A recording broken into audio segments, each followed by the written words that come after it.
우리 5월 20일 영성심리의 눈으로 읽는 창세기 오늘 10번째 시간 말씀 나누도록 하는데요. 자, 오늘 본문 성경 말씀은 창세기 2장 21절서부터 2장 21절부터 25절까지 말씀 먼저 함께 읽고 말씀 나누겠습니다. 21절. 여호와 하나님이 아담을 깊이 잠들게 하시니 잠들매 그가 그 갈빗대 하나를 취하고 살로 대신 채우시고 여호와 하나님이 아담에게서 취하신 그 갈빗대를 여자를 만드시고 아담에게로 이끌어오시니 아담이 이르되 이는 내 뼈 중에 뼈요 살 중에 살이라 이것을 남자에게서 취하였은즉 여자라 부르리라 하니라. 이러므로 남자가 부모를 떠나 그의 아내와 합하여 둘이 한 몸을 이룰지로다. 아담과 그의 아내 두 사람이 벌거벗었으나 부끄러워하지 아니하니라. 아멘. 네. 자, 하나님이 우리 혼자 사는 것을 이렇게 참 좋지 않게 여기셨어요. 그래서 함께 더불어 살아갈 아담의 그 배우자를 이제 만드신 이야기. 자, 그래도 오늘 우리가 이제 21절에 있는 말씀 거기에서부터 시작해서 보면 하나님이 아담을 어떻게 하셨대요? 깊이 잠들게 하셨다. 잠을 자는 가운데 하나님께서 새로운 인간을 창조하신 거예요, 그죠? 굉장히 요것만 딱 봐도 이 잠이 갖고 있는 의미가 잠자는 동안 뭐야? 새로운 생명이 탄생하고 새로운 인간이 창조되었다. 이 잠이라는 게 참 중요하구나. 하나님이 직접 그냥 앞에서 보자면 말씀으로 창조하시기도 하고 또 인간의 경우에는 또 흙으로 지으셨다고 그렇게 말씀을 전하고 있는데 오늘 이 잠의 의미가 뭘까 하는 걸 좀 한번 생각해 볼 필요가 있죠. 라틴어로 솜누스라고 하는데 여기서 말하는 이제 그 잠입니다. 자, 우리가 살아가면서 인간이 한평생 살아가는데 3분의 1이 잠자는 시간이라고 해요. 그렇잖아요. 8시간씩 하루를 이제 8시간 잔다고 하면 3분의 1인데 어렸을 때는 그렇게 8시간 자갖고 되나요? 안 되죠. 우리 애들 보면 뭐 어린아이들은 잠자는 시간이 대부분이에요. 살짝 깨어 있다가 또 자고 합니다. 중고등학생들하고 제일 부모님들이 갈등하는 게 아침에 일어나라고 깨우는 거. 그거 완전히 전쟁 치르는 거죠. 그러다가 점점 나이가 들어가면서 이제 잠이 슬슬 이제 줄어들어요. 오늘도 새벽에 일어나셨죠? 잠 못 주무셨죠? 이게 이제 나이 들어가면서 점점 잠이 줄어들어요. 그러니까 4시간, 5시간 자고 뭐 저도 뭐 11시 반 이렇게 돼야지 잠이 보통 드는데 어떤 때는 뭐 한 번 꽂히면 또 3시 15분이 이렇게 계속 3시 15분인지 모르겠어. 15분이 뭘까? 근데 빠를 땐 2시 45분에 일어날 때도 있고. 근데 보통 때는 제가 이제 아무리 뭐 그래도 4시 반 전에는 일어나니까 4시 반 전에 일어납니다. 근데 갈수록 이게 잠이 나이가 들어가면서 이제 줄게 되죠. 그런데 이게 잠이 얼마나 참 중요하냐면 이 잠자는 시간에 이게 우리가 그냥 잠을 잔다고 하지만 그 잠자는 시간에 이 속에서 막 엄청난 활동들이 이제 이루어지는 거예요. 그래서 수면이라고 하는 거, 이 잠이라고 하는 거를 보통 보니까 5단계 어떤 사이클을 갖고 있다고 합니다. 이런 건 뭐 그냥 우리가 보통 상식적으로 아시는 분들이 워낙 많으니까 그냥 간단하게 그냥 그 설명을 드리면 처음에는 이제 그 잠에 진입을 하겠죠. 처음에 이제 잠자리에 들면서 저 같은 경우에는 뭐 일단은 잠자리에 들어가면은 곧장 죽음입니다. 그냥 뭐 이렇게 뭐 막 이 생각 저 생각하고 그러면은 이제 앉아 있어야죠. 뭘 하든지 그래야지 그냥 누워갖고 자꾸 이 생각 저 생각하고 이러지는 않는 편인데 아무튼 보통 때 특별한 경우가 아니면 그냥 잠에 쑥 들어가는데 어쨌든 이게 그냥 보통 보면 인면기라 그래서 잠들기 시작하는 단계가 있고요. 그 다음에는 이제 잠이 옅은 잠이 있고 그 다음에 깊은 잠이 있고 그래서 이제 4단계까지 보통 5단계인데 3번째 단계와 4번째 단계 깊은 잠을 자는 단계를 그냥 하나로 대개는 이제 보는 것 같아요. 그러면서 이제 여기서 중요한 게 뭐냐면은 우리 그거 많이 들어보셨죠? 램이라는 말 들어보셨나요? 램. 예, 그 잠자는 얘기할 때는 꼭 이 램 시간을 얘기를 합니다. 이게 램이라는 게 뭐냐면 rapid, 빠르다. 뭐가 눈이 눈이 아이잖아요. M은 뭐냐면 무브먼트, 움직임이죠. 눈이 빠르게 움직이는, 잠자는 동안에 눈이 빨리 뭔가 활동을 하는 것처럼 이렇게 움직이는 그런 시간이 있어요. 램이고요. 그렇지 않은 시간은 그렇지 않다, 난. 그러니까 이건 이제 비램 시간이 있고, 예? 램 시간이 있고, 잠자는 동안에 이제 이런 일이 벌어지는데, 보통 이제 그 램이 아닌 시간을 우리가 이제 보통 잘 때 진입을 하면서 깊은 잠으로 들어갈 때, 그때 뭐가 이루어지느냐면 한마디로 얘기하면 신체적 활동해왔던 피로감이 거기서 회복이 된다는 거죠. 근데 중요한 건 뭐냐면 이 램이라는 거죠. 이 램은 뭐냐면 옅은 잠이긴 한데, 여기에서 요 시간 동안에 뭐가 있냐면은 이 뇌 자체의 정신적 활동에 대한 피로나 이런 것들이 회복이 되고, 뇌의 그 기억 속에 낮에 있었던 일들을 기억해가지고 차곡차곡 그 머릿속에 정리를 하고, 그러니까 예를 들어 학생들이 공부를 했다 그러면 그냥 공부를 오랫동안 많이 해서 되는 게 아니라 요 시간이 있어야 낮에 막 기억하려고 막 공부 열심히 했던 것들이 어디에 기억이라는 저장고 속에 차곡차곡 쌓인단 말이죠. 그러니까 야만 맨날 잠만 자냐? 물론 잠만 자는 아이들은 없어요. 잠자는 시간이 많을 뿐인데, 잠 그렇게 몇 시간씩, 그 전에 우리들 보통 이제 그 대학 준비하고 그럴 때 뭐 3당 4락 뭐 이런 말도 있고 그랬어요. 완전히 진짜 비인간적인 말이죠. 3시간 자면 통과하고 4시간 자면 낙이 뭐예요? 떨어진다고. 잠자는 시간 3시간으로 줄이지 않으면은 원하는 대학에 들어갈 수 없다 그러고서 막 압박하고, 그래서 애들 그때 난 한 번도 먹어본 적이 없는데 뭐 약이 있어요 그거. 예? 타이밍. 예, 황장로는 타이밍 세대입니다. 예, 그러니까 예, 저거 있고요. 뭐 싸이 뭔가 하는 그런 거 먹는 애들도 있고, 몰래 그거 먹으면서 잠을 이기면서 공부들을 하는데, 오랫동안 공부했다고 성적이 좋은 것은 아니더라. 그게 왜 그런가 하고 봤더니 이게 잠과 관련이 되더라 이거죠. 그러니까 아이들이 충분히 자줘야 돼요. 여기 가만 보니까 이 시간이 골고루 되어 있는 게 아니라 처음에 얕은 잠을 잤다가 깊은 잠으로 쑥 들어가는데, 그 다음에 이제 이 램 활동이 있게 된다고 그러는 거죠. 처음부터 이게 램은 아까 뭐라 그랬어요? 눈이 빠르게 움직이면서 뭔가 활동을 하는 것 같은 시간인데, 그게 이제 처음에 잠자리에 들었을 때는 잠이 깊은 잠에 들지 않으니까 이제 그거랑 비슷해 보이지만 전혀 다른 시간이죠. 여기서는 이제 점점 숙면하면서 나타나는 거는 뇌 활동이 느려지고 근육 긴장이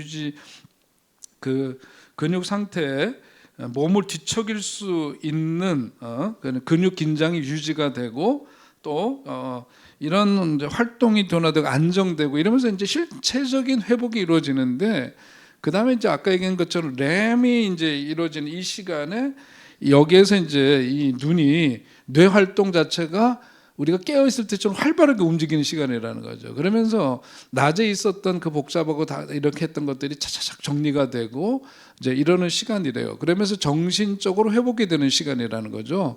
낮에 우리가 살면서 굉장히 스트레스를 받고 뭐 이런 일 저런 일 많았지만, 여기에서 이제 이게 정리가 되어야 되는데, 처음에는 이 비램, 얕은 잠에서 깊은 잠으로 갔다가 그 다음에 이제 이 램이 오는데, 이때가 보통 최소한도 90분 정도는 지나야 된다는 거죠.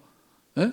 그래서 이 사이클이 반복이 되는데, 처음에는 이 시간이 길다가 나중에 이제 그 램이 요게 오는데, 요게 잠자는 동안에 이 사이클이 반복이 되는데, 뭐냐면 요 시간 비램은 짧아지고 점점 이게 길어진대요. 예? 램이 길어진대요. 요게 길어지는 게 좋을까요, 나쁠까요? 이게 좋은 거죠. 이렇게 해야지 정신적으로 사람이 회복이 되고 편안해지고 그렇게 된다는 거죠. 이렇게 돼야지 우리가 좀 안정이 되고 그러는 거. 이런 시간이 굉장히 중요한 겁니다.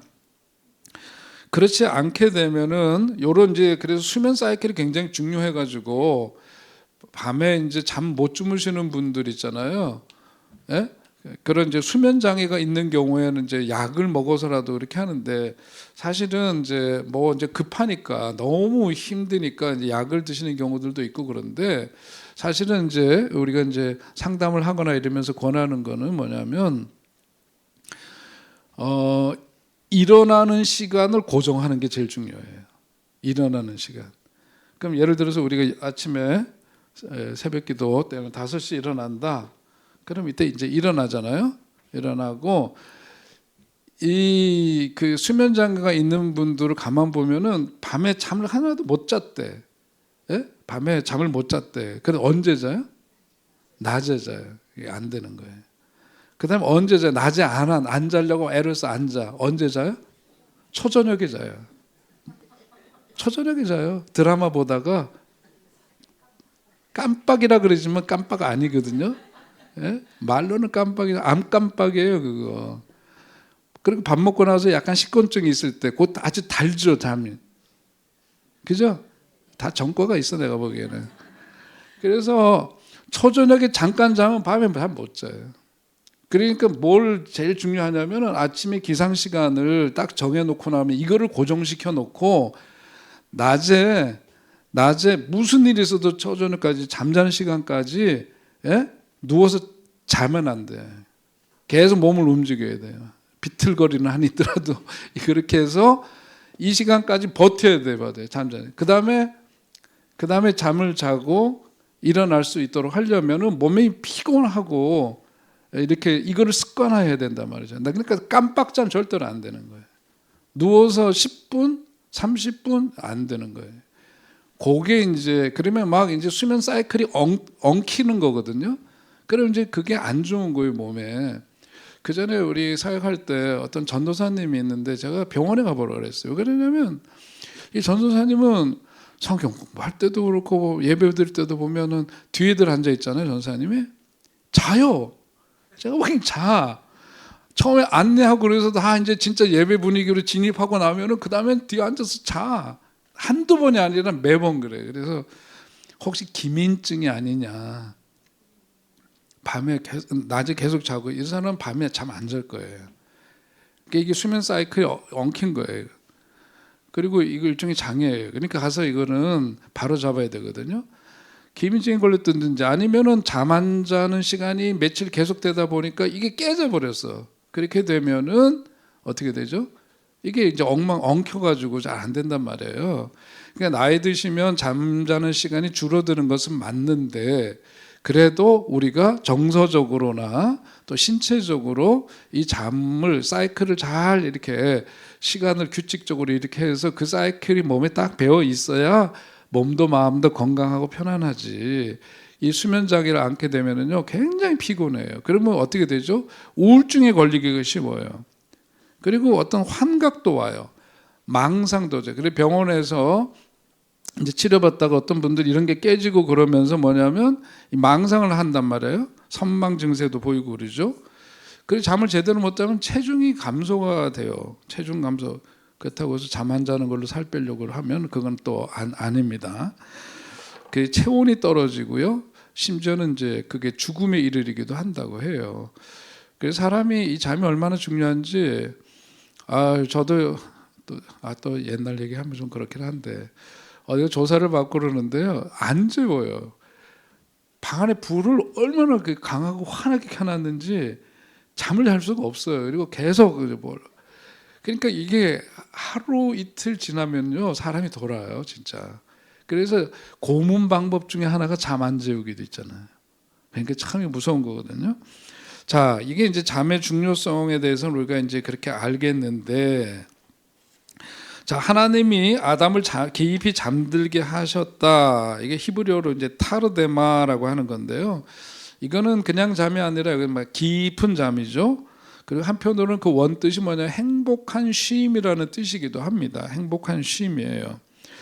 자, 이것은 단지 어떤 그 갈빗대를 취하기 위해서 외과적으로 마취를 시킨 게 아니고 이것이 인간의 의식이 한 단계 도약하기 위해서 반드시 거쳐야 되는 어떤 영적 변형의 통로다. 이제 심리학에서는 이렇게 영성 심리의 눈으로 볼 때는 이 부분을 이제 이렇게 이해를 합니다. 그렇게 해석을 하면서 자, 이 잠이 갖고 있는 걸 가만 이제 거기서 보니까 영성 심리에서는 뭐냐면 우리 마음 구조에 대해서 많이 배워서 아시죠? 예, 겉에 있는 게 뭐예요? 우리가 살아가면서 표면적으로 보이는 게 자아죠, 자아. 그죠? 우리가 지금 이렇게 활동하는 게 다 자아잖아요. 예? 그리고 가장 깊은 곳에 그 자기가 있는데 여기에서 말하는 것은 뭐냐면 우리가 소위 활동하죠. 깨어서 활동하는 동안에는 뭐냐면 뭐가 주도권을 갖고 사느냐면 자아가 주도권을 갖고 살아요. 자아가. 그죠? 그래서 내가 이제 가면도 쓰잖아요. 어디 가서 이렇게 원래 자기와는 다른 모습을 행세도 하고 바깥으로 활동하면서 이렇게 말하고 행동하고 이런 모든 것들이 자아가 주도권을 갖고 삽니다. 그래서 자아가 판단하고 통제하고 이러는 시간인데 이런데 뭐냐면 여기 이제 성경에서 하나님이 아담의 갈빗뼈를 취해가지고 이제 하와를 창조하시는데 그럴 때 잠이 들게 해서 그렇게 했다는 얘기는 어떻게 보면 우리가 어떤 새로운 창조, 그죠? 아담에게서 하와가 해가지고 취해가지고 이제 그 하와를 만들었잖아요. 그런 새로운 창조 이것이 있기 위해서는 자아의 힘을 빼는 과정이 필요하다. 내가 자아가 막 설치고 내가 이것이 전부이냐 그렇게 했었는데 그게 아니다. 그러니까 일종의 그것은 잠이라고 하는 것은 자신의 노력이나 의지로 할 수 없는 어떤 신의 영역에 자기 자신을 온전히 맡기는 절대적인 항복 같은 의미가 있다 이거죠. 사실 우리가요 잠을 들 때 의식해 나 잔다 이러고 자나요? 그러신 분 혹시 계세요? 들어간다 그래서 이게 잠자리 잠으로 들어가요? 자기도 모르게 그냥 쑥 넘어가 버리잖아요. 그죠? 저 어렸을 때 그런 적이 있어요. 잠자는 게 뭘까가 궁금해가지고요.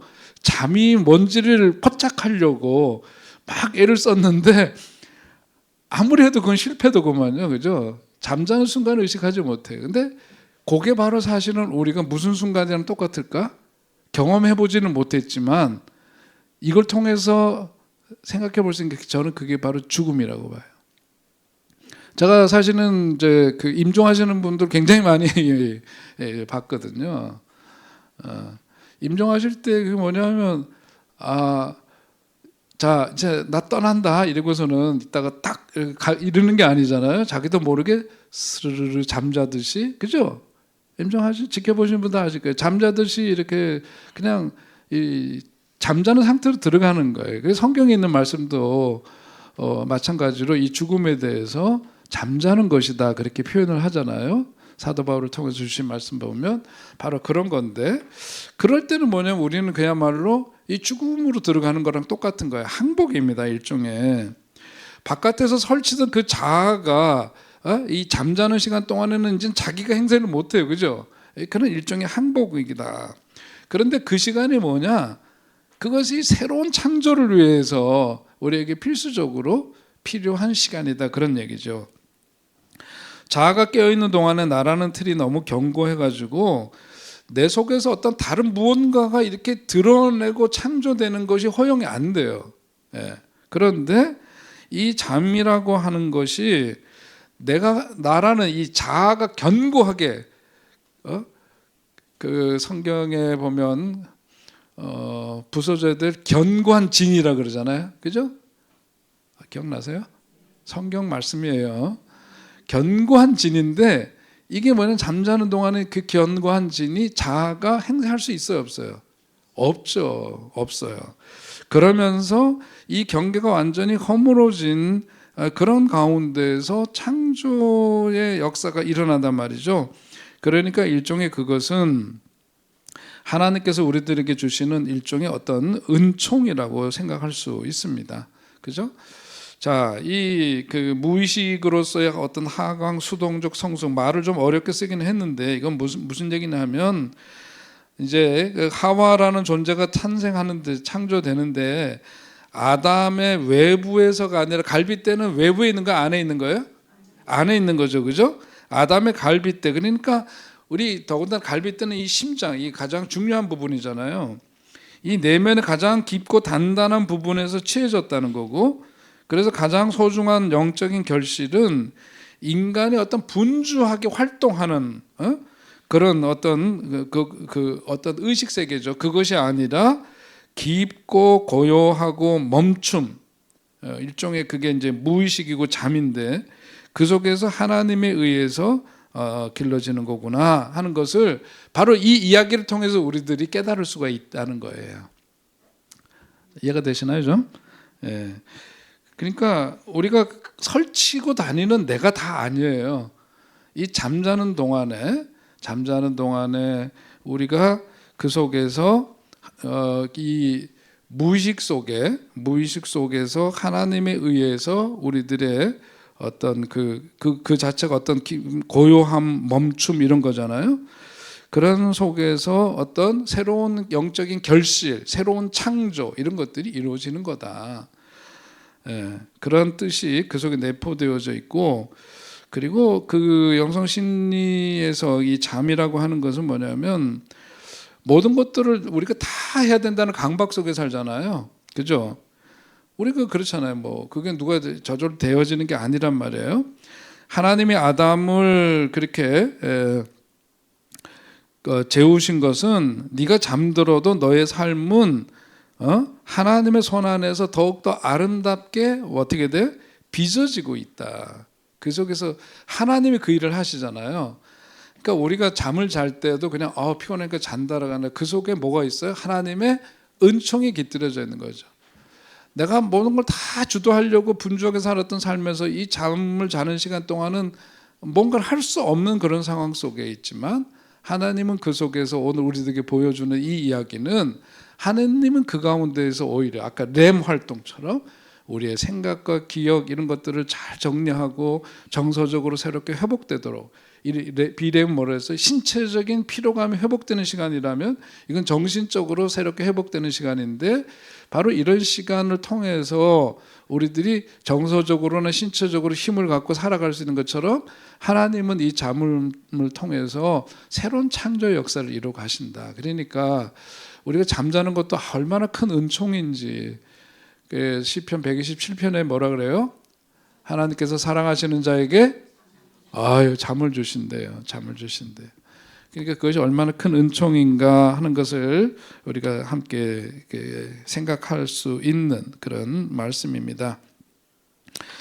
자, 그러면서 저는 끝으로 한 가지 더 드리고 싶은 말씀은, 저도 그렇지만 어떤 강박이 사실 있어서 뭔가를 해야 되고 내 손으로 이루어야 되고 막 그러잖아요. 그런 것 속에서 이제 우리가 벗어나지를 못하는데, 그런데 어떤 내 삶의 가장 큰 변화는 내가 힘쓰고 용쓰는 그런 가운데에서 의지에 의해서 이루어지는 게 아니라 잠자는 시간은 뭐죠? 멈춤이에요. 아까 얘기했던 고요함입니다. 그죠? 이런 잠자는 시간의 그 멈춤과 그 고요함 속에서 그곳에서 가장 고귀한 변화, 새로운 창조의 역사, 이것이 내 힘으로가 아니라 누구에 의해서? 하나님에 의해서 세워지고 이루어진다는 것을 보여줘요. 그러니까 우리가 그렇게 피곤하게 살 필요가 없어요. 안 된다고 너무 안달할 필요가 없다. 교회도 그렇다. 이렇게 생각하셔요. 네? 사실은 그래요. 우리가 가만 한번 여러분들이 좀 막 생각에 꼬리를 꼬꼬무라 그러던데, 꼬리에 꼬리를 물고 생각을 자꾸 쫓아가면서 막 안달하지 말고 멈춰야 돼. 내가 제대로 가는 거야 이거? 맞아? 점검이 필요해. 잠은 우리들에게 그런 멈춤의 시간인데, 멈춤을 통해서 하나님이 우리들에게 새로운 것을 창조해낼 수 있는 그런 힘을 붙돋아 주시는 거죠. 육체적으로, 정서적으로 뿐만 아니라 모든 부분에서 그 가르침을 오늘 성경은 우리들에게 들려주고 있다라고 하는 거죠. 자, 그러면서 뒤에 이제 우리가 읽은 21절부터 25절 거기 이제 그 아담이 잠에서 깨어나니까 누구를 만나요? 새로운 존재 하와를 마주하는 그런 내용이 나옵니다. 자, 이것은 어떤 심리적으로 보자면은 고립된 자, 나 혼자 살아가는 건 고립된 자겠죠, 그죠? 거기에서 이제는 사랑으로 연합된 누구? 우리라고 하는 거죠. 우리가 나 혼자 살던 고립감에서 이제는 우리라고 하는 어떤 연합된 존재로서 함께 연결되어지고 그런 존재로서 우리가 살아가게 된다는 거죠. 그러면서 이는 내 뼈 중에 뼈요 살 중에 살이라 그렇게 아담이 고백했는데 이건 그 존재론적인 감탄이기도 하지만 어떻게 보면은 타자 안에서 나를 발견하는 치유의 선언이다 그렇게 표현할 수도 있어요. 좀 어려운 얘기인데 이따가 이제 좀 얘기를 풀어가다 보면 이해가 될 겁니다. 자, 여기에서 먼저 한 몸의 영성 심리적인 신비 그건 뭐냐면 분리된 자의 통합이다 그렇게 거기 썼죠. 영성 심리에서 한 몸을 이룬다는 것은 단순한 어떤 육체적인 결합이나 제도적 결합을 넘어서서 무슨 통합? 의식의 통합이다. 이게 어떤 의식의 통합을 의미하는 건데요. 자, 여기서 보면 아담이 어디에서 자신의 갈빗대는 의미하는 것은 자기 내면이라고 생각할 수 있어요. 심리적으로. 이 갈빗대 내면에서 나온 하와를 보면서 비로소 자기 자신의 잃어버린 반쪽, 다시 말해서 내면의 그 잃어버린 아담이 남자인데 사실은 인간 속에는 남자가 남성성만 있는 게 아니라 뭐도 있다? 여성성도 있다 그랬죠. 우리 그런 거 다 배웠어요, 그죠? 그러니까 아담이 하와를 만나면서 그러면서 내면 속에 있는 그 얘기는 내면의 어떤 여성성 이걸 뭐라 그랬죠? 아니마라 그랬습니다. 그것을 아니마라 그랬고 이걸 뭐라 그랬어요? 여성성을 아니마 그다음에 여성 속에 있는 남성성을 뭐라 그랬죠? 아니무스라 그랬어요. 아니무스. 기억나시는 분들은 훌륭한 분들이고요. 그렇지 않은 분들은 복습을 안 한 분들이고요. 자, 그래서 여기에 보니까 이 이야기는 내면의 여성성이나 잠재된 본질을 외부의 실체로 이제는 마주하게 된 거예요. 아담이 하와를 보는 그 이제 자기 갈빗대에서 취해서 그 창조된 그 하와를 만났다라고 하는 것은 바로 그런 의미다. 그래서 이제는 뭐냐면 내 몸의 일부에서 그걸 가지고 만든 거잖아요. 그러니까 자기가 아닌 타자, 자기가 아닌 그 다른 사람이 사실은 오늘 성경에서 우리들에게 얘기해 주는 건 뭐죠? 나와 상관없는 그런 존재가 아니라 나의 뭐다? 연장선으로 받아들여야 한다는 거예요. 그래서 우리가 살아가면서 나 혼자 뭐 이렇게 하는 거 그거 바보예요, 바보. 인간 살아가는 것은 서로 다 어떻게 돼 있죠? 연결되어져 있다 이거예요. 서로가 다 연결되어져 있다. 그렇게 되니까 나라는 고립감 속에 살았던 존재가 내 내면 속에서 그것을 취해서 만든 그 하와를 아담이 만나면서 이제 우리가 되고 그러면서 혼자 살아갈 때는 고립감이 있었잖아요. 고립감이라고 하는 것은 뭐로부터 이제 분리되어진 분리로 인한 불안감이 있었는데 이 하와를 만남으로 인해 가지고 분리 불안이 없는 그런 상태에 놓이게 되었다 그런 거죠. 근원적인 어떤 온전함을 회복하게 되는 거다. 그게 하나님이 바라시는 거라는 거예요. 자, 그래서 이렇게 그 부부가 됨으로 인해서 아담이 하와를 만나면서 나라는 좁은 자아의 성벽이 무너지고 우리라는 확장된 자아가 탄생한 것으로 우리는 이해할 수 있어요. 다르게 얘기하면은 이고죠, 이고. 자아는 죽고 더 큰 존재가 뭐예요? 자기는 뭐죠? 셀프죠. 그것으로 부활하는 영적 변형의 과정이다. 그렇게도 설명할 수 있는데, 그거 이해 잘 못해도 상관없어요. 아무튼 우리가 이 아담과 하와가 이렇게 아담의 갈빗대를 취해가지고 그렇게 만났고 그를 일컬어서 이는 내 뼈 중에 뼈요 살 중에 살이라고 했던 그 표현은 바로 이런 의미를 갖는 거다. 영성 심리의 눈으로 보면. 그래서 하나님은 어떤 이렇게 두 사람이 이제 함께 더불어 살게 하면서 이루신 것이 뭐죠? 가정이라는 거죠. 모든 인류는 다 어디에서부터 가정을 이루음으로써 거기서 생명이 태어나고 그것이 이루어져서 인류가 형성이 된 건데, 하나님이 그러니까 세상에서 어떤 만든 인위적인 기관이 있어요. 그게 바로 뭐냐면 두 가지인데, 하나는 교회라고 하는 기관이고 또 하나는 가정이라는 기관이에요. 그러니까 교회랑 가정이라고 하는 것은 그런 점에서 하나님이 세우신 유일한 두 개의 기관이기 때문에, 가정은 가만 보면은 진짜 좋은 가정, 행복한 가정, 복된 가정은 뭐 같은 가정이어야 되느냐? 교회 같은 가정이어야 돼. 근데 교회는 또 한편으로 보자면 뭐 같은 교회여야 돼? 뭐 같은, 그러니까 좀 이상하게 들리는데 좋은 거예요. 가정 같은 교회. 예? 그런 게 좋은 교회죠. 자, 근데 여기서 이제 하여튼 다시 돌아가서 보면, 하나님이 가정을 설계하신 목적은 인간으로 하여금 좀 이렇게 표현할 수 있을 것 같아요. 사랑을 배우는 학교에 입학시킨 거다. 왜냐하면 이게 유리된 존재가 아니거든요. 이 배우자 자체가 뭐냐면 내 갈비뼈로 만든 존재예요. 또 다른 나예요, 이게 사실은. 그러니까 우리가 살아가면서 상호 성장을 위한 거울 장치와 같은 거다. 이 부부라고 하는 게. 가정은 서로의 민낯을 가장 적나라하게 보여주는 장소잖아요. 그러니까 목회자가 뭐 바깥에서 성도들에게 존경받고 뭐쩌고 그래도 그게 진짜 백인지는 어디에서 검증되어야 해? 가정에서. 속옷바람으로 왔다 갔다 하고 막 이래도 되는 가정에서 적나라하게 가식 없이 숨김 없이, 그건 감추려고 그래도 한계가 있잖아요. 그래서 그 삶은 결국은 누구에 의해서 인정받아야 가장 그게 진짜 백이냐? 누구에 의해서? 가족에 의해서예요. 부부간에 그리고 자녀들로부터 인정받아야 그게 진짜지. 그 가만 보면은 바깥에서 아주 품이 있고 남한테 잘하고 아주 나이스하고 집에 가서는 완전히 이상한 인간들이 세상에 있어요, 없어요? 있어요? 오, 맞아요. 저도 있어요라고 생각해요. 진짜 그런 사람들이 있어요. 못난 거예요, 못난 거 사실은.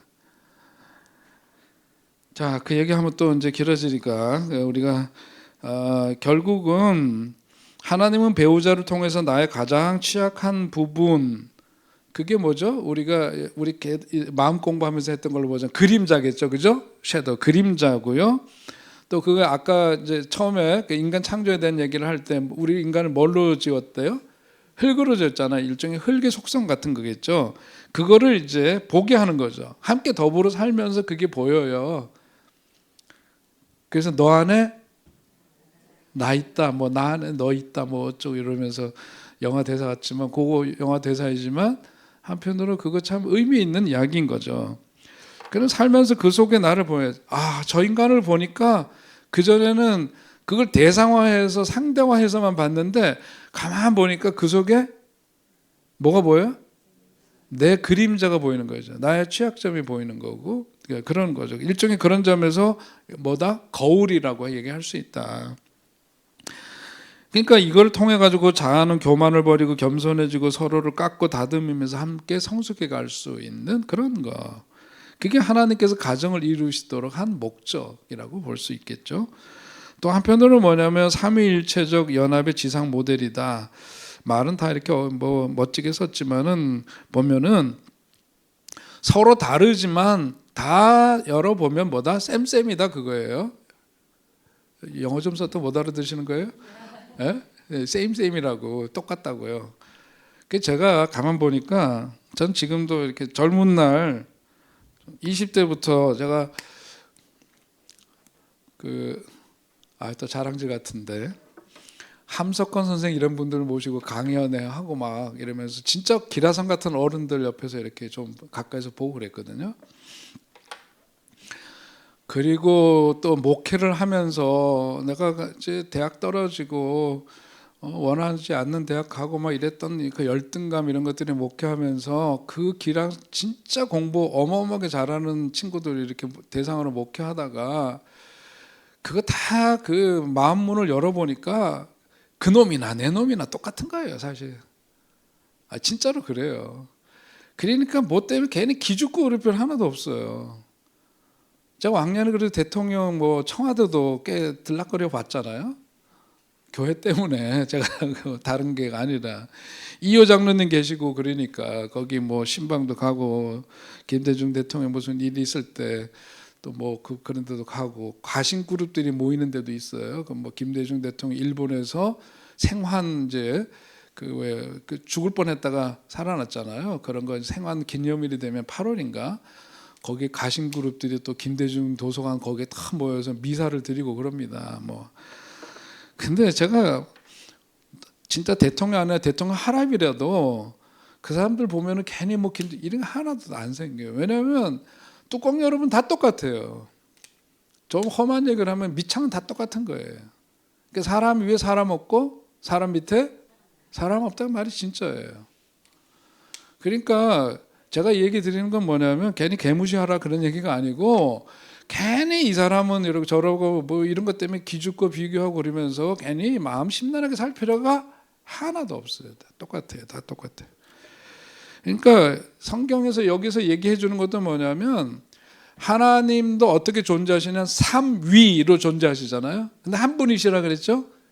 알쏭달쏭한 얘기예요. 이게 사실 교리적으로 뭐 이렇게 기체, 액체와 고체로 해서 뭐 어쩌고저쩌고 하는데 그것도 사실은 따지고 보면 좀 아니고 아무튼 우리는 그것을 좀 신비한 영역으로 남겨두잔 말이에요. 성경에서 계시던 하나님은 삼위로 그러나 그분은 한 분 하나님이시다. 우리가 그 믿음으로 믿는데 이렇게 서로 그 활동과 역할이 다르지만 본체는 하나이신 것처럼 우리 인간이라는 존재도 서로 다르지만 결국은 따지면 뭐다? 하나다. 그게 하나다. 예. 가정을 통해서 인간이 그런 존재임을 그런 신비 속에 있음을 우리가 알고 깨닫고 살아가는 거예요. 하나님 그걸 보여주시는 거죠. 그래서 인간이 고립될 때가 아니라 서로 연결이 되고 함께 더불어 이렇게 해서 너 안에 나 있고 나 안에 너 있다 그러면서 하나로 연결되고 하나 된 상태로 살아갈 때 그것이 바로 하나님의 형상대로 살아가는 삶의 모습인 거예요. 예? 하나님은 그것을 원하기 때문에 가정이라고 하는 것을 허락하시고 그렇게 살도록 하셨다. 그게 하나님의 뜻이다. 그런 얘기입니다. 자, 그러면서 한편으로는 우리가 그 인간이라는 것이 아까 얘기했던 건 좀 평상시 의식하고 활동할 때는 다 누가 자기를 주장하고 살아요? 자아가 그런 거잖아요. 자아가 다 판치는 건데 세상 속에서 일종의 그런 자아가 또 그것을 겉모습으로 이렇게 가면을 쓰고 사는 것을 어려운 말로 뭐라 그랬다 그랬죠? 페르소나라 그랬잖아요. 페르소나를 쓰고 지친 그런 자아가 돌아와서 이제 있는 모습 그대로 가면을 벗어 던지고 흙의 모습으로 있는 그대로 수용받는 곳. 그게 어디다? 가정이다. 가정은 그런 것이다. 있는 그대로 너 왜 그러니가 아니라 그러니까 애들도 달달 볶으면 돼야 안 돼요? 하나님이 가정을 창설하신 그 뜻에 부합하는 것이 아니죠. 그러니까 볶지 마세요. 그러니까 너무 볶지 마세요. 거기 에덴 동산에서 그렇게 흙의 모습으로도 그냥 수용받는 곳 그런 거가 바로 가정이고 에덴에서 벌거벗었으나 부끄러워하지 않았던 그런 신뢰 관계 이것을 지상에서 구현하는 심리적인 안전지대 그것이 뭐다? 가정이다. 그러니까 가정에서는 그 쉼이 있어야 되고 그것이 안전한 곳이어야 되는 거죠. 예. 심리적 안전지대이고 또 부부의 연합을 통해서 뭐가 생겨요? 생명이 탄생하기도 합니다. 그렇지 의도적으로 그렇지 않기도 하고 또 원해도 그렇지 않은 경우도 물론 있지만 부부 연합을 통해서 나타나는 보편적인 그런 현상 가운데 하나는 생명이 탄생하는 거고 그래서 가문이 이어져 가고 그러는데 이게 바로 이제 에덴 동산에서 뭐가 됐죠? 물줄기가 네 갈래를 흘러 적시는 것, 땅을 적시는 것처럼 가정에서 생성된 일종의 사랑의 에너지가 가족이라고 하는 그 안에만 고여 있는 것이 아니라 어디로? 이웃으로, 세상으로 이렇게 흘러가서 그런 어떤 그 세상을 치유하는 영적인 동력이 그런 점에서 되어야 한다라고 하는 거죠. 그게 하나님의 뜻이고, 또 영성 심리에서 부부라고 하는 것은 서로의 영혼이 본질로 향하도록 하는 영적인 동반자라고 봅니다. 동반자다. 그 지난 시간에 잠깐 얘기했잖아. 생떼주베리 얘기하고 막 그랬죠. 좀 있어 보이잖아요. 그런 얘기하면. 예, 그러면서 우리가 내가 가는 길에 억지로 너를 끌고 가려고 하는 것이 아니라 내가 가는 길에 함께함으로 나는 나다워지는 거고 너는 진정한 너가 되는 거고. 아멘. 예, 막 그런 거잖아요. 멋지잖아. 하나님의 창조 목적이 그런 거라고요, 사실. 예. 그런 점에서 보자면 서로가 뭐죠? 파트너십을 갖는 거죠. 파트너십이. 과거의 어떤 의식을 가지고 자기 자신을 그렇게 하면서 여성에 대해서 편견 내지는 차별적인 의식을 갖고 있으면 안 되는 거예요. 이게. 그러니까 애시당초에 성경은 창세기에서부터 뭘 가르치냐면 차별은 된다 안 된다? 안 된다예요. 근데 우리나라 차별금지법 해갖고 막 이상한 소리 자꾸 하고 그러는 거는 용어 자체도 참 잘못 선택했어요. 사실은 뭘 염려하는지는 제가 보기에는 알고 이해가 돼요.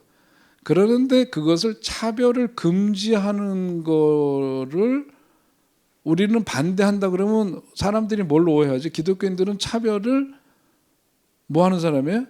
인정하고 찬성하는 사람이 되잖아.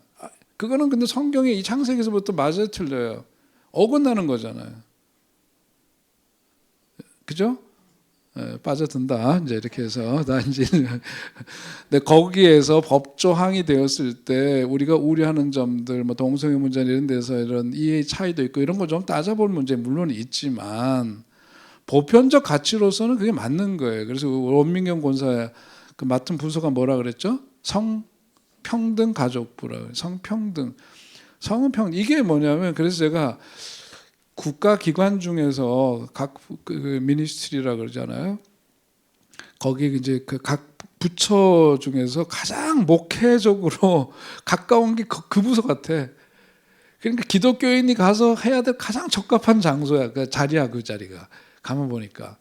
그러니까 올바른 성경관을 갖고 그것을 그대로 구현할 수 있는 너무 최적화되어 있는 자리 같아요. 아이고.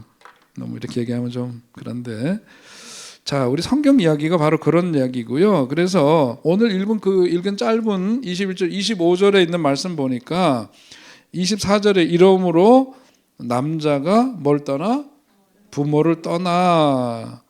그리고 그 아내와 연합하여 이러면서 나오는 그 짧은 구절 속에 네 가지 가정의 그 원리가 담겨져 있습니다. 첫째는 뭐냐면 떠남의 원리예요. 자, 이제 두 사람이 이제 결합이 됐습니다. 그러면서 어떤 의존적 자아의 독립이라고 표현하는데요. 자, 부모가 상징하는 것은 뭘까요? 아담이 처음 인간으로서 만들어졌는데 부모가 있어요, 없어요? 예? 부모가 없죠. 부모가 없잖아요. 근데 부모와 같은 것이 있죠. 성경에서 뭐라고 하는 거죠? 그거를 에덴이라고 하는 거죠. 에덴. 에덴이라고 하는 건 파라다이스잖아요. 거기에서 살고 거기에서 있었던 그 이제 아담이 거기서부터 이제 떠나게 되잖아요. 그러면서 이제 그 가정을 이루고 살아가면서 그 다음에 이제 죄로 인해서 그 다음 얘기가 쭉 이어지게 되는데 이 영성 심리로 보자면은 부모라는 게 어떻게 보면 에덴입니다. 최초의 에덴이고 혹은 또 어떻게 보면은 어떤 분들은 뭐라 그러냐면 그 가장 안전한 인간의 가장 처음 생명을 갖게 되었을 때 가장 안전한 곳이 있어요. 그게 뭐죠? 어디예요? 그렇죠. 자궁입니다. 자궁. 그러니까 가장 안전한 자궁으로부터 거기서부터 이제 부모를 떠난다라고 하는 것은 아이가 엄마 뱃속에 있을 때가 가장 안전해요, 사실. 가장 안전하잖아요.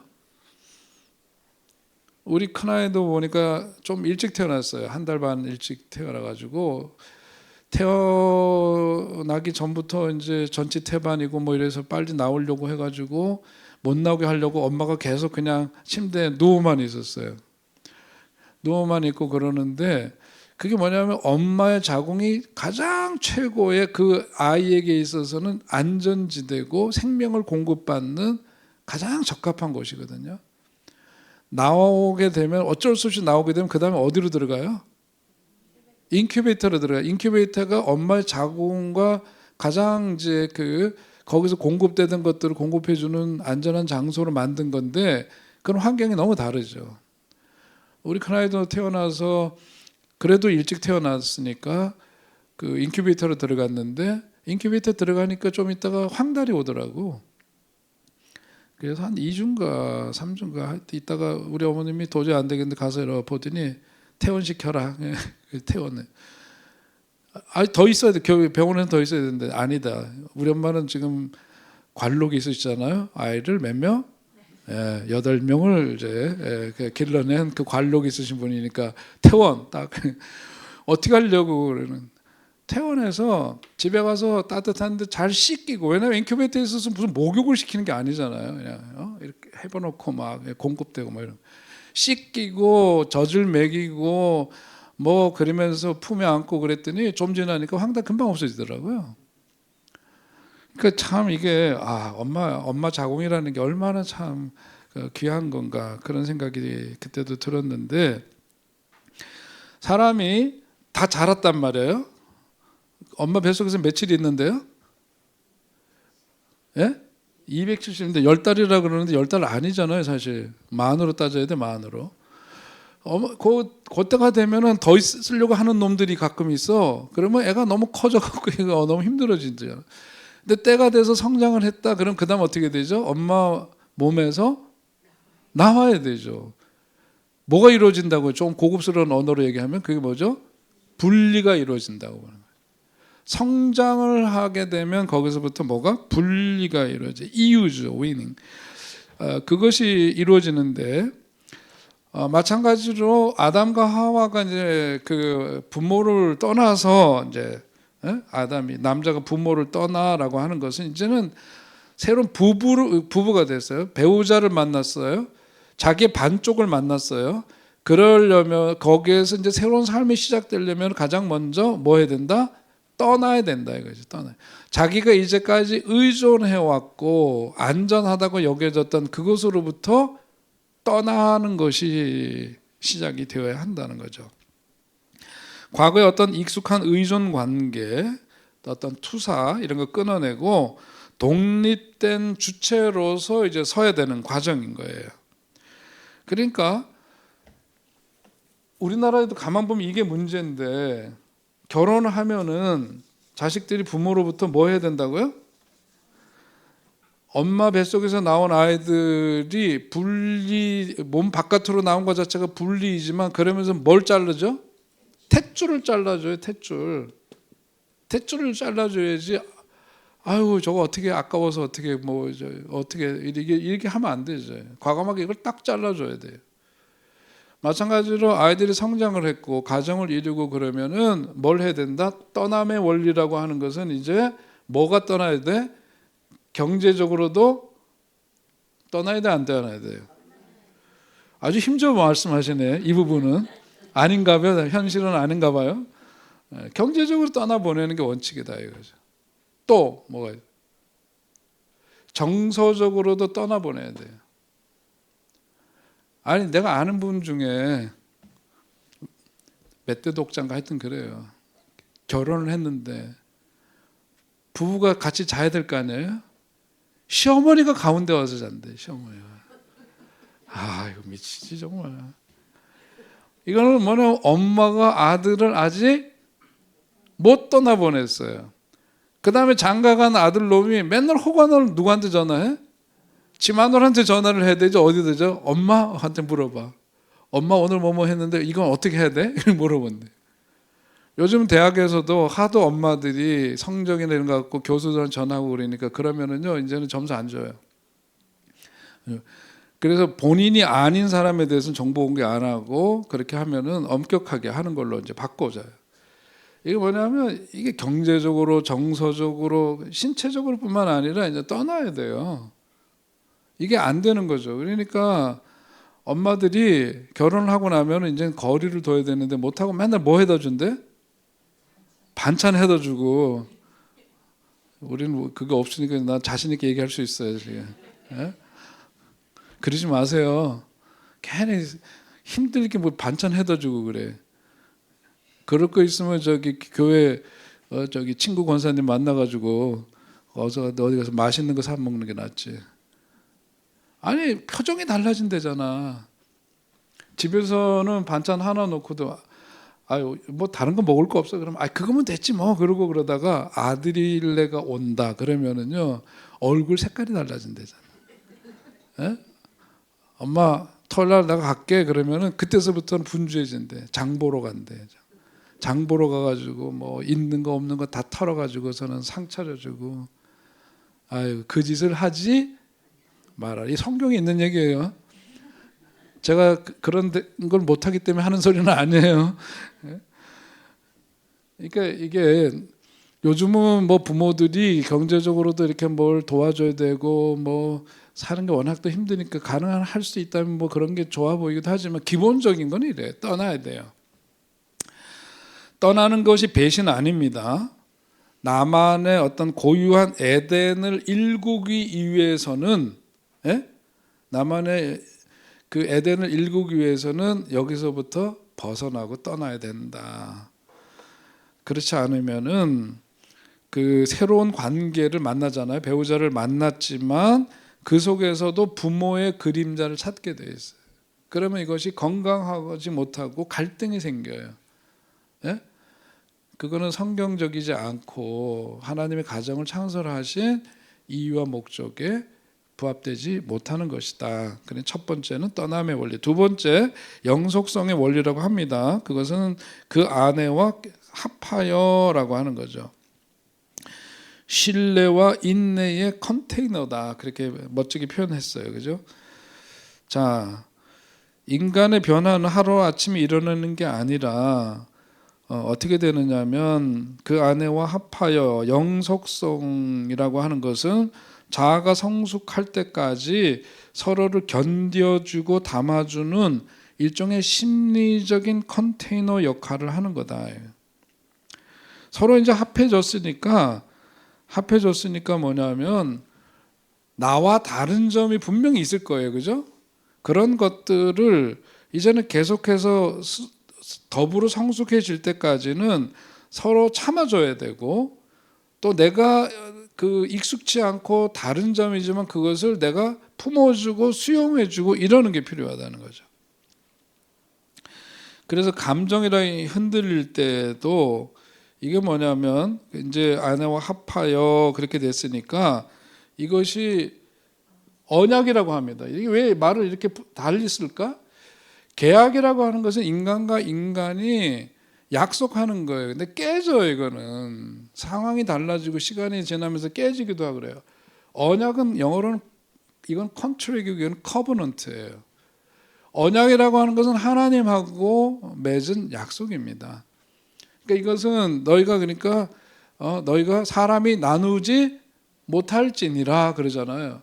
여기서 합하여 그러니까 그것은 인위적으로 나눌 수가 없다. 그것이 서로가 부족함도 있고 다름으로 인해서 갈등도 하지만 그 언약이 있음으로 인해서 그걸 붙들어지죠.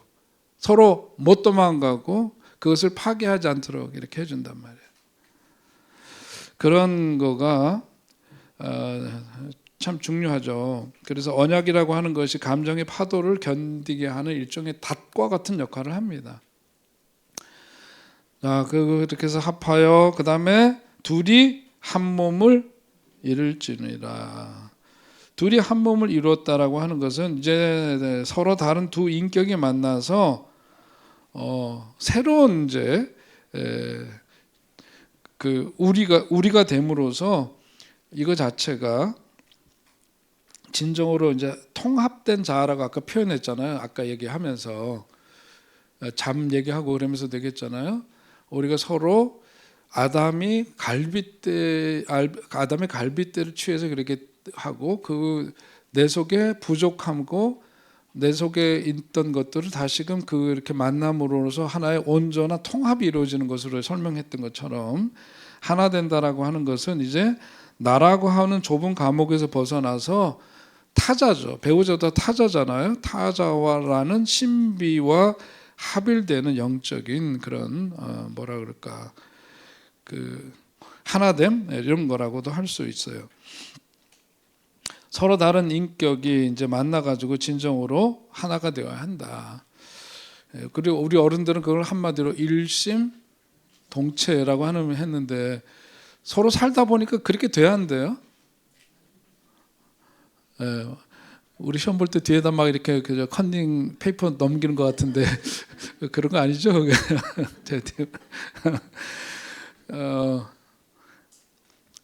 둘이 살다 보면은 그래서 부부는 뭐 한대요? 닮는다 그러잖아요. 그래요? 부부가 살다 보니까 닮지 않아요? 아닌 것 같은데. 부부가 함께 그렇게 하다 보면 생각도 하다못해 밥 먹는 그것도 가만 보면 서로 이제 가다 보면 그런 취향도 생각하는 것도 점점 이렇게 다른 사람들이 하나가 된다. 닮아간대요. 닮아가요. 그래서 저도 어디 가면은 부부인데 뭐냐면 뭐 남매냐 이런 되게 기분 나빠하더라고. 근데 되게 기분 나빠하는데 왜 기분 나빠하는지 나도 몰라요. 근데 보면 이제 진짜 그 뭐 부부 뭐 이런 거보다는 그냥 그죠 비슷해 보이는 어떤 이미지가 연출이 됩니다. 자, 그게 결국은 뭐냐면 통합된 자아의 실현이라고 얘기할 수 있는 거고요. 자, 네 번째 친밀성의 원리입니다. 벌거벗었으나 뭐 했대요? 부끄러워하지 아니하니라. 수치심이 없는 서로가 수치심이 없는 그런 존재를 대면하게 되는 것. 그러니까 보통 우리가 이제 페르소나 가면을 쓰고 사는데 부부가 하나가 되면은 그런 거를 벗어 던지게 되죠, 그죠? 예. 제가 그 얘기 했나요? 옛날에 우리 얼마 전에 돌아가신 장모 목사님이라고 뉴욕에서 목회하시고 시카고에서 그전에 목회하셨는데 우리 선배한테 들은 얘기인데 그 목사님이 이제 목회를 하시다가 거기서 믿음 좋고 예쁜 이제 성도와 결혼을 했답니다. 결혼을 해서 이제 신혼여행을 갔는데 신혼여행을 갔으니까 이제 같이 잠을 자야 되는데 영 그 신부가 가까이 안 오는 거예요. 가까이 오는 거 왜 그런가 했더니 제가 어찌 주의 종과 함께 이렇게 자리느냐고 그랬대잖아요. 아유, 그래서 그 신혼여행 3일인가 갔다 오는데 그냥 다녀왔대요. 그래가지고 자기 신혼여행 갔다 온 얘기를 두고두고. 그래도 나중에 보니까 뭐 자녀들은 있더라고요. 보니까 자녀들이 생겼는데 처음에는 어찌 제가 감히 주의 종과 뭐 이러고서는 그래가지고 뭐 됐다는 얘기가 있어요. 근데 부부관계라고 하는 건 뭐죠? 수치심이 없는 서로 벌거벗었지만 그 얘기는 결국은 의미하는 게 뭐냐면 전인격적인 노출이에요. 감출 수가 없잖아요. 무조건적인 수용인 거고 그런 관계로 살아야 하는 겁니다. 어떤 선악의 판단, 선악과 사건 그 이전이죠. 그런 상태에서 서로의 존재를 경탄의 눈으로 그래서 내 뼈 중에 뼈, 살 중에 살이다 이거 뭐죠? 감탄이잖아요. 그러니까 서로 친밀함 속에서 감탄하는 인생. 그런 거가 바로 이제 하나님이 가정을 갖게 하신 그런 뜻이다라고 하는 거죠. 그래서 친밀함이라고 하는 것은 상대의 그 부족함이 뭐냐면 뭘로 지었대? 재질이 뭐예요? 흙으로 지었잖아요. 그러니까 이게 부족한 거거든요. 흙으로 지은 존재이기 때문에 갖는 그런 부족함을 보면서도 그 안에 머무는 그게 뭐가냐면 흙으로 지었지만 하나님이 그 인간이 되도록 했을 때 뭘 하셨다 그랬죠? 생기를 불어넣으셨잖아요. 하나님의 숨결이 더해졌잖아요. 그러니까 친밀하다라고 하는 것은 그런 부족함에도 불구하고 그 사람이 누구냐면 하나님의 생기를 불어넣어 숨결을 불어넣어서 존재하게 된 사람이라고 하는 것을 생각하면서 서로를 대하는 거죠. 그게 친밀함이다. 그렇게 살아야 된다. 그러니까 저 사람은 왜 이렇게 이런 점에서 이러는지 몰라. 마음에 안 드는 거 자꾸 줄줄이 읊을 게 아니라 그런 거 자체를 아이고 재료가 원래 뭐여서 흙이어서 그렇구나.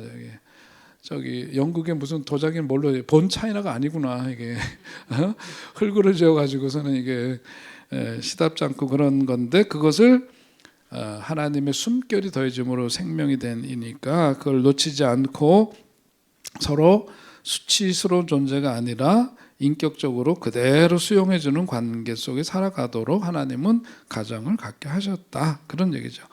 여기까지 하겠습니다. 질문? 자, 기도해요. 하나님 아버지 은혜를 감사합니다. 오늘도 저희들에게 좀 만남 주시니 감사하고 또 하나님 말씀 또 새로운 눈으로 함께 또 해석하고 조명하면서 우리를 향한 하나님의 뜻 특별히 오늘 주님 주신 말씀 의지에서 우리에게 주신 잠도 얼마나 그것이 우리들에게 소중하고 얼마나 큰 은총인지 또 가정을 허락해 주셨기에 우리들이 오늘 이 땅에 존재하는데 그 가정을 창설하신 주님의 마음과 뜻을 또 한편으로 헤아리도록 인도해 주시니 감사합니다. 새롭게 배우고 깨달은 것들 우리의 삶 속에서 잘 적용하고 그래서 우리가 좀 더 행복하고 또 하나님 그 원래 그 마음과 뜻대로 부합해서 잘 살아감으로 우리의 삶이 더욱더 하나님 보시기에도 아름답고 기쁜 삶이 되게 하여 주옵소서. 다시 만날 때까지 우리들 모두에게 건강 주시고 믿음 주시고 복된 삶으로 축복해 주실 줄로 믿사옵고 예수님의 이름으로 기도합나이다. 아멘. 수고하셨습니다. 네.